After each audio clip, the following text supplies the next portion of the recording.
কয়েকদিন আগেও কিন্তু বাংলাদেশের 64টা জেলায় কিন্তু মব সৃষ্টি করেছে এনসিপির নেতাকর্মীরা। জুলাই আন্দোলনের জুলাই জঙ্গিরা।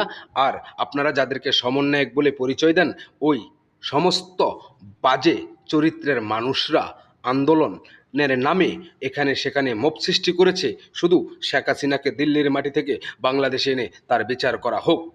আপনি ভুলে গেছেন, কিন্তু আমি তো ভুলিনি। আর এখন যখন ওই স্বৈরাচার, ওই খুনি, ওই ফ্যাসিস্ট নিজেই আগ্রহ পোষণ করছে যে আমি বাংলাদেশে আসব, এসে আমি আইনের মোকাবেলা করব, অবশ্যই তাকে আসতে দেন এবং আইনের মোকাবেলা করতে দেন। তাহলেই তো বেরিয়ে আসবে থলের বিড়ালগুলো কারা ছিল, আর কারাই বা এই নাশকতার সাথে লিপ্ত ছিল, কারাই বা নিজেদের লোকদেরকে মেরে নিজেরাই অন্যের ঘাড়ে চাপিয়ে দিয়ে আজ তারা এক একজনে এক এক পথ পদবি নিয়ে বসে গেছে। যেই কুটার বিরুদ্ধে আন্দোলন ছিল সেই কুটাটাই যেন এখন বাংলাদেশে প্রতিনিয়ত চলছে। তাই আমরাও তো চাই সাধারণ জনগণ হিসেবে যে এই ফ্যাসিস্ট, এই স্বৈরাচার, এই খুনি বাংলাদেশে আসুক, এসে সে আইনের মোকাবেলা করুক। আসামি পক্ষের যেমন উকিল লাগে, তেমনি কিন্তু বাদী পক্ষেরও একজন উকিল লাগে।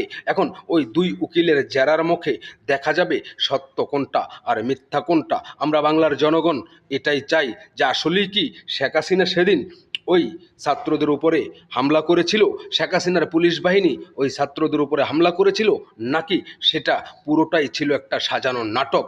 আর এগুলো সত্যগুলো জনগণের সামনে উন্মোচন করার জন্য জনাব তারেক রহমান স্যার, আপনাকে রিকোয়েস্ট করব, প্রোটোকল দিয়ে হলেও শেখ হাসিনাকে বাংলাদেশে আনুন এবং তাকে আইনের মোকাবেলা করতে দেন। তা না হলে আমরা সাধারণ জনগণ যেই চিন্তাধারা, যেই ভাবনাটা ভাবছি যে এই ঘটনার সাথে সম্পূর্ণভাবে এই এনসিপি নেতাকর্মী এবং জামাত শিবিরি বট বাহিনী পড়াক লিপ্ত এবং পরোক্ষভাবে জড়িত।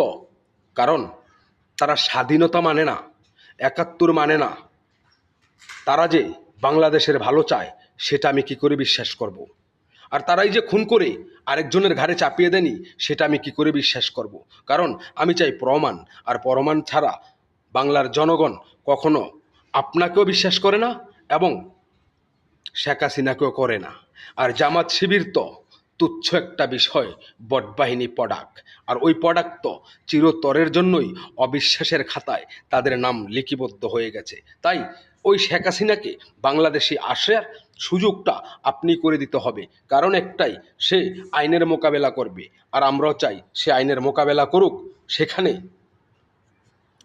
ওই মাফিয়া, ওই সন্ত্রাসী জঙ্গি কারা তা প্রমাণ হোক।